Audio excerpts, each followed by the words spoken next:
정부 전산망이 마비된 지 나흘 만에 우체국 체크카드 결제 등 55개 정부 서비스가 복구됐습니다.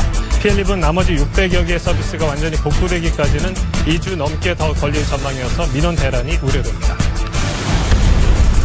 국가정보자원관리원 화재 책임을 놓고 정치권에서 공방이 이어졌습니다. 민주당은 윤석열 정부 책임론을 부각시켰고 국민의힘은 윤호중 신안부 장관 정지를 요구했습니다. 국방부가 여의도 크기의 서울 강남과 경기도 성남시 일대를 비행안전구역에서 해제하거나 규제를 완화하기로 했습니다.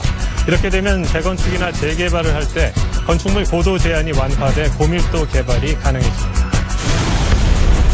국회에서 닷새째 무제한 토론이 이어지고 있는 가운데 오늘 저녁 국회 증언감정법 표결을 마지막으로 4박 5일의 필리버스터가 끝납니다. 국민의힘은 여당의 입법 독주라고 비판했고 민주당은 오히려 야당이 국정 발목 잡기를 한다고 맞받았습니다. 국가정보자원 관련 화재로 멈춘 정부 업무 시스템 가운데 정부 24와 우체국 금융서비스 등 55개 행정 시스템이 정상화됐습니다. 우체국 서비스 중에 미국행 특급 우편 서비스와 착불 소포, 신선식품 소포 등 일부는 여전히 이용할 수 없습니다. 정부는 피해가 경미한 시스템에 대해 순차적으로 재가동에 나선다는 방침이지만 화재로 전소된 전산실 안에 있던 96개 시스템은 여전히 언제 복구될지 불투명합니다. 정부는 발굴센터에 클라우드로 이전해 복구하는 방법을 검토 중입니다. 이번 화재에 대해 민주당은 대책이 필요하다는 권고가 있었는데도 전 정부가 무시했다고 비판했고 국민의힘은 이재명 정권이 사법 파괴에 몰두하는 사이 민생에 심각한 구멍이 뚫렸다고 날을 세웠습니다. 4박 5일간 이어진 쟁점 법안 4개에 대한 여야 무제한 토론과 표결은 오늘 국회 증언 감정법 개정을 끝으로 마무리될 것으로 보입니다.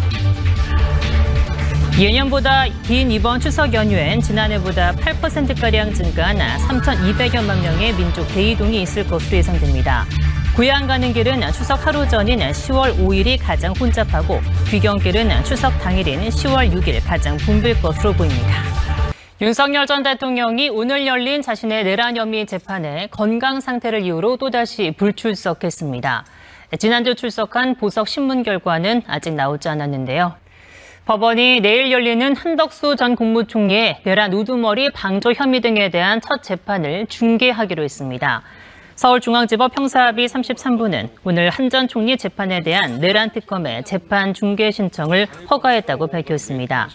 내란 특검법에 따르면 재판장은 특별검사나 피고인의 신청이 있는 경우 특별한 사정이 없으면 중계를 허가해야 합니다.